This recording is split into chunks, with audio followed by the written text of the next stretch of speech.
Bom dia, nono ano. Hoje a gente vai descobrir um pouquinho mais sobre estruturação textual, assim como eu tinha conversado com vocês na última aula. O que é a estruturação textual? Para começar, a estruturação textual ela começa no rascunho, por isso que eu falo para vocês sempre fazerem o rascunho. O rascunho, você pode organizar melhor suas ideias, né? Pode rasurar, fazer a cor da caneta que você quiser, passar um marca-texto, colocar palavras diferentes, o lembretes, é um território livre, né? E essa página eu não vou olhar, é um ensaio para o seu texto final. Se dedicar no rascunho é a chave mestra para arrasar na produção de texto. Então, se eu já explorei todos os meus caminhos no rascunho, quando eu for passar para a folha final, que é a folha da produção de texto, eu já sei o que eu vou fazer e eu faço com segurança, tá bom? Título. O título deve ser criativo e chamativo. Deve fugir do óbvio. Ele é a cereja do bolo do seu texto. Então, você tem que evitar frases longas. Se o texto tem que ser chamativo, se você dá muita informação no título, ele não vai ser chamativo, ele já vai ter informação pronta. Assim como eu fiz com vocês na aula, no caso da manchete, o texto ele tem que causar humor, espanto, curiosidade, dúvida, por aí vai. Ele deve despertar um gatilho mental, que é isso que eu acabei de falar. Pode ser feito no final da criação do texto. Por isso a importância do rascunho. Se você fez um rascunho com tudo que você vai apresentar no seu texto, né, se o seu texto já está bem legal, você pode reler o texto completo e criar um título a partir disso, tá? Então você pode colocar ele somente no final, mas não se esquecer de colocar o título para entregar. Todo texto deve ter um título. Introdução. Para escrever uma boa introdução, basta pensar que a pessoa que está lendo não sabe nada do assunto, independente de qual seja o assunto. Pode ser sobre o coronavírus, fake news, desmatamento da floresta amazônica, pode ser qualquer coisa que todo mundo já fala todos os dias, mas você tem que pensar que a pessoa que vai ler não sabe nada do assunto. E aí, você vai apresentar para ela a cena que vai se passar, né, em qual lugar que vai ter esse tema, o tempo, qual que é o tempo? Foi no passado, é no presente, é no futuro? Os personagens, é um repórter, é um menino que caiu na rua, é alguma coisa que aconteceu? Então você tem que colocar os personagens. Se for do tipo narrativo, tá? Se for injuntivo, dissertativo, aí são outros parâmetros. Mas no caso que a gente está estudando pro texto narrativo, é assim que acontece, tá bom? Tome cuidado para apresentar todas as informações importantes, sem ser redundante. O que é redundante? É fazer rodeios, né? Ficar falando sempre a mesma coisa, isso torna o seu texto chato. Então a pessoa vai desistir de ler ele no meio do texto, né? Já na introdução. Se a introdução ela vem como a apresentação do que você vai falar, se você fizer rodeios na sua introdução, ninguém vai querer ler. Desenvolvimento. Agora que você já preparou o terreno, né, do seu tema, você vai desenvolver ele. Aqui, você vai apresentar o clímax. O que é o clímax? O clímax ele é o ponto alto do seu texto. Ele vai apresentar o conteúdo, o tema, o que te levou a escrever aquele texto. Por que ele é importante? O tema é tão importante para ser escrito, tá bom?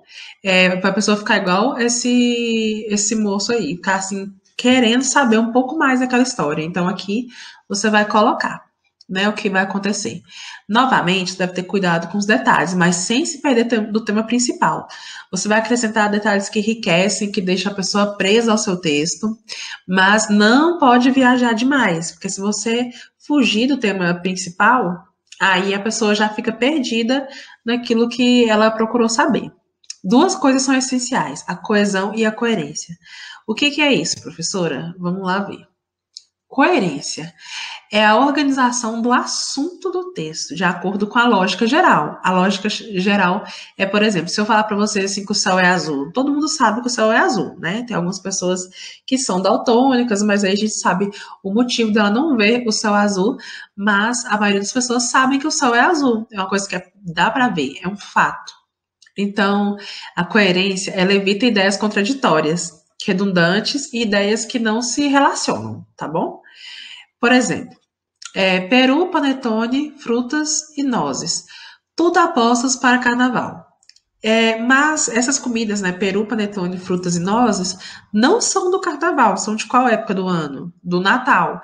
Então, isso não tem lógica, isso não tem coerência. Outro exemplo, as crianças estão morrendo de fome por causa da riqueza do país. Tem lógica isso? Se o país for rico, não vai ter crianças morrendo de fome. Então, isso não faz parte da lógica geral. Isso não é fato, tá bom? Coesão. A coerência, ela cuida da lógica, né? E a coesão cuida da ligação do texto, da harmonia entre os elementos, tá? Por exemplo, João e Maria casaram. João e Maria são pais de Ana e Beto. Tem coerência? Tem, mas não tem coesão. Porque aqui fica repetitivo. Você viu que repetiu João e Maria duas vezes, né? Repetiu. Então, para evitar essas repetições que desgastam o texto, desgastam o leitor, torna o seu texto desinteressante e errado, então a gente usa a coesão. Por exemplo, João e Maria casaram. Eles são pais de Ana e Beto. Nesse caso, usou o pronome relativo eles, que está referindo a quem? A João e Maria. Então, não preciso repetir o nome deles. Então, a coesão se dá nesse momento, em que você retoma alguma coisa que já foi dita e evita redundâncias, evita perca do tema, igual falamos nos slides anteriores, ok? Conclusão. Aí você chega na parte da conclusão do seu texto. Uma boa conclusão de texto deve deixar o seu leitor satisfeito com a leitura. É aquele momento que ele chega no final e fala assim: nossa, valeu a pena ler esse texto. Deve finalizar o assunto falado, o clímax, né, no desenvolvimento. Evite ficar enchendo linguiça. Enchendo linguiça, vocês sabem o que é, né? Coloca temas que não fazem parte do seu texto e redundâncias só para encher. Eu falo, coloca 20 linhas, aí vocês ficam lá enchendo linguiça só para dar aquelas linhas, coisas que não tem nada a ver com o que eu pedi, tá? Então não deixa o assunto inacabado. Se você começou o assunto, você deve finalizar, assim como um filme, uma história, tá? Não repita informações já ditas no texto, apenas dê o final de cada uma. Então não precisa você repetir aquela informação. Você faz uma referência àquilo que já foi dito, para a pessoa saber o que você está falando no texto, e finaliza, tá bom?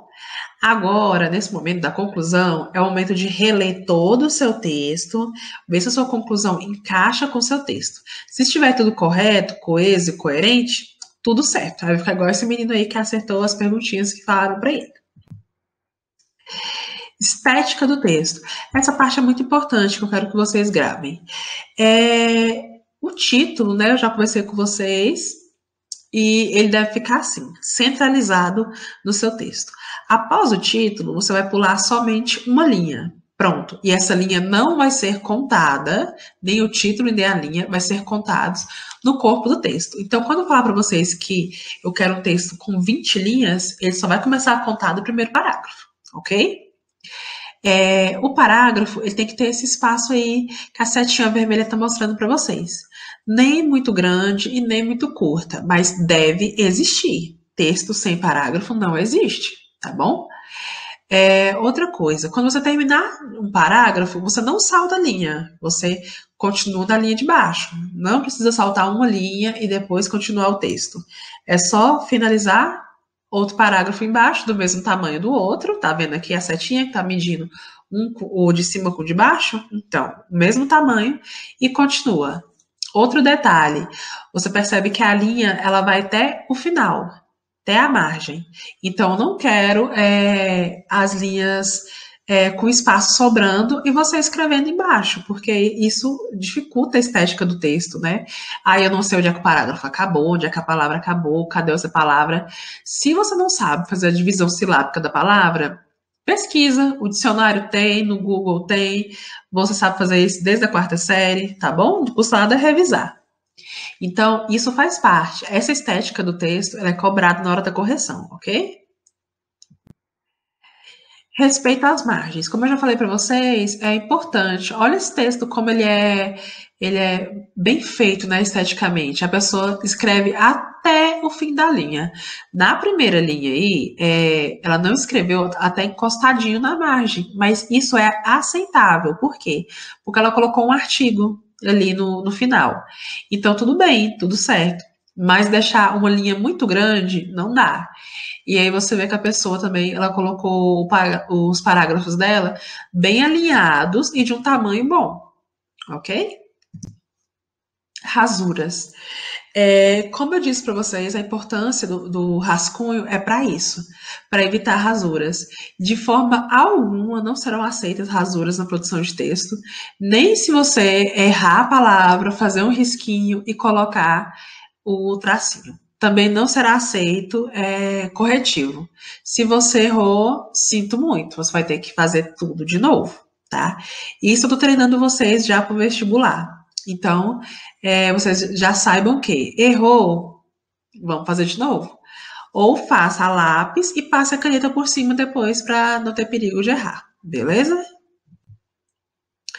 Não se esqueça. Faça um cabeçalho com seu nome completo, série, turma e data. Evite plágio. Qualquer plágio é zero. Plágio é cópia da internet. A gente vai entender depois o que é cópia da internet e o que é citação de pesquisa da internet. Se você copiou e não colocou a fonte, o lugar onde você tirou isso, e quis colocar aquilo como suas palavras, como sua criação, é cópia, é plágio e é zero, ok? Use somente caneta azul ou preta nas produções de texto, e isso tanto nas provas de produções de texto, quanto nas atividades de produção de texto que eu vou passar para vocês. Use letra maiúscula para o início da frase, início de frase, nome próprio e siglas como IBGE. Tá? Então, eu tô vendo muita gente começando palavras frases com letra minúscula, colocando o próprio nome com letra minúscula. Isso não existe. Isso aí também é erro, e aí tira nota, tá bom? Quando você vai perguntar o que, ou explicar o que, né, como se fosse um pronome relativo, vocês estão colocando junto o o com o que. Isso também não existe, não é certo, nunca foi, tá? O correto é o e que, separado, tá? Analise sua pontuação, a pontuação do seu texto, né? Das suas frases, se tem vírgula no lugar certo, se tem exclamação, se tem interrogação, às vezes é uma interrogação no meio do texto e eu não sei decifrar. Sua acentuação, principalmente em você, palavras com. Se a diferença do e e do se é um verbo, se é e, é uma ligação, tá bom? Então, fica atento nisso, que isso é muito importante para o seu texto, faz total diferença. E cedilha, quando é a hora de usar cedilha, não esquece de fazer o rabinho dela para baixo. E sua ortografia. Se você não tem certeza daquela palavra que você está escrevendo e não tem como você pesquisar a forma certa que escreve, procura um sinônimo, uma palavra que tem o mesmo significado daquilo que você quer usar e vê se ela encaixa. Se você puder procurar no dicionário ou na internet, você procura, tá bom? Porque ortografia também desclassifica da pontuação, porque vocês têm acesso à internet, a meios para fazer uma correção bonita das suas palavras. Por isso que, novamente, eu vou bater na tecla do rascunho e da releitura do seu próprio texto. E capriche, essa é a nota mais importante do bimestre. Uma pessoa que se garante bem na nota da produção de texto já está tranquilo no bimestre, tá bom? É diferente do que vocês já vêm trabalhando, né, da produção de texto, mas essa dedicação faz total diferença, ok? A atividade de hoje é a seguinte. Como eu expliquei para vocês, né, ir atrás do professor de estudo orientado, né, dos colegas que sabem fazer isso, pode me perguntar também. Eu quero um mapa mental no seu caderno, muito caprichado, sobre o conteúdo que eu expliquei agora no vídeo. Lembrando que o mapa mental serve para você organizar as ideias. Então, não é só colocar o tema central lá e sair puxando perninhas para falar. É você ir fazendo e ir organizando todo o conteúdo dentro da sua cabeça. Ok? Caprichado. Eu não quero que você pegue só a caneta lá e saia puxando, não. Capricha. Até os meninos falam assim: ah, professora, eu não sei. Sabe sim. Tá bom? O capricho não quer dizer que você vai pegar um marca-texto, vai fazer bem colorido, nada. Eu quero que você se dedique a ver as informações. Não é para você puxar também uma seta do tema principal e colocar o texto todo que eu coloquei nos slides. Os slides são norteadores, tá? É importante que você coloque com as suas próprias palavras o que você aprendeu de cada vertente da estruturação textual que eu expliquei para vocês, tá bom? Faça com dedicação aos seus estudos. Isso aí, mais importante do que fazer devolutiva, é você estudar sobre isso que eu estou falando para vocês e entenderem de verdade, tá bom? Para ficar mais fácil. O prazo de devolutiva dessa atividade é até às 5 horas de hoje. Hoje temos 2 aulas, né? Então, dá tempo de fazer, ok? E a devolutiva marcará sua presença na aula. Se tiver dúvidas, você me procura no WhatsApp, que eu vou ficar feliz em ajudar, ok? Então é isso.